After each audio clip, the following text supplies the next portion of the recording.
mga kahaps, today po ipapakita ko po sa inyo ang proseso ng paggawa ng name keychain or name tags made of air dry clay. Isa po ito sa aking diskarte kung paano ko po matutulungan si Mr. para dagdagan ang aming kita araw-araw.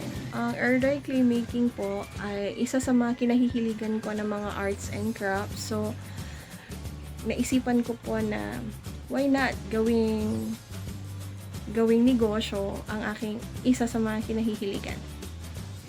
Ito na po yung mga clay, air dry clay. And then I chose this primary colors para po makapag-mix ako ng mga colors and then makapagawa ako ng secondary colors. So ito yung tinatawag na letter molder. So ito, kailangan, bago mo talaga siya gamitin, wala siyang alikabok, malinis talaga siya. So ang ginawa ko dito, pwede po siyang hugasan ng tubig. And then punasan mo siya ng malinit na cloth or tissue. See? I have here two base molder. Ito yung mga base, paggawa ko ng base. And then, ito na po yung rolling pin. So, maliit siya, cute na cute. And then this, yung parang karayom na malaki, ginagamit ko po siya sa pag-finish ng ng details. And ito rin po, pwede siyang gawing pang design. And then I have here this brush. So, mura lang yan. Binili ko, it's only 9 pesos.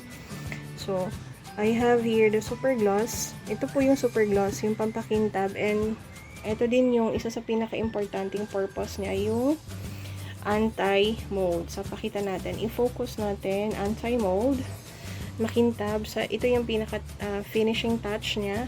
And then, sa pag-mold po ng letters, so, para hindi dumikit dito yung mga clay, lagyan po muna natin siya ng oil. And, ayan. And I have here yung flyer na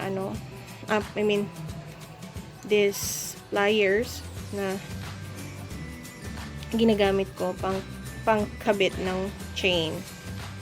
Ito, ginagamit ko rin po tong plato para mas makita ko yung details kasi clear siya and white, makikita ko yung mga details nung ginawa kong mga letters and base. Yan, so let's put some oil. Ayan, lalagyan na natin siya ng oil. So, I want to make it,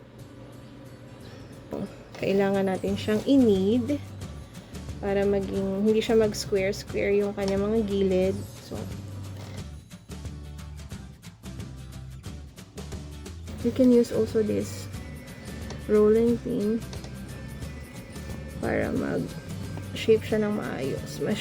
Ma-mold siya ng maayos. Ayan. So, para yan, isa pa sa mga benefits niyan. So, madali lang siyang tanggalin. So, we have here letter. I-choose na natin siya. So, patutuyuin lang natin siya sa loob ng 5 hours. Ayan, masahin lang po natin siya. Knead it. Knead. And then, yan.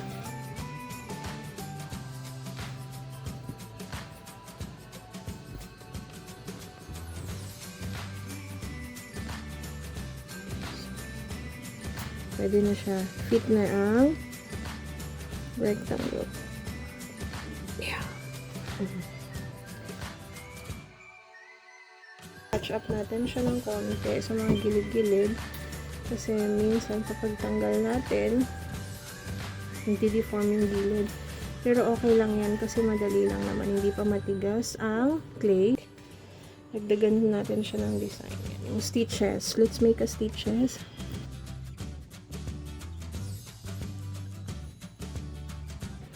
So, patayin natin siya, mga 5 oras. Pwede na siyang matuyo at ilagay natin yung mga letters. This one.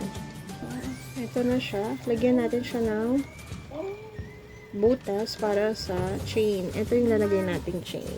Ayan. And then, ito po yung parang needle na malaki yung gamit natin pang butas. See, kailangan malapit lang para madali lang siyang maikabit.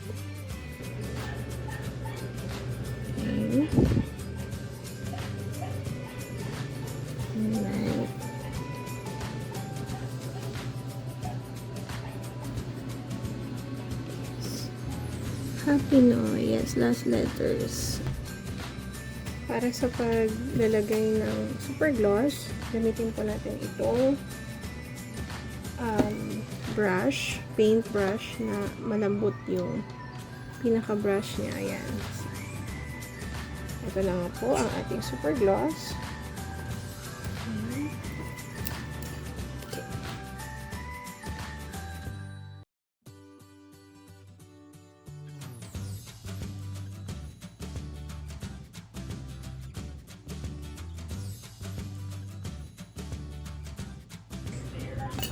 Medyo luwangan natin siya ng konti.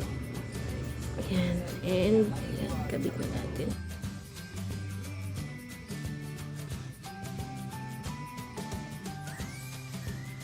Okay. Okay na po siya. Tapos na ang ating Happy Noy keychain.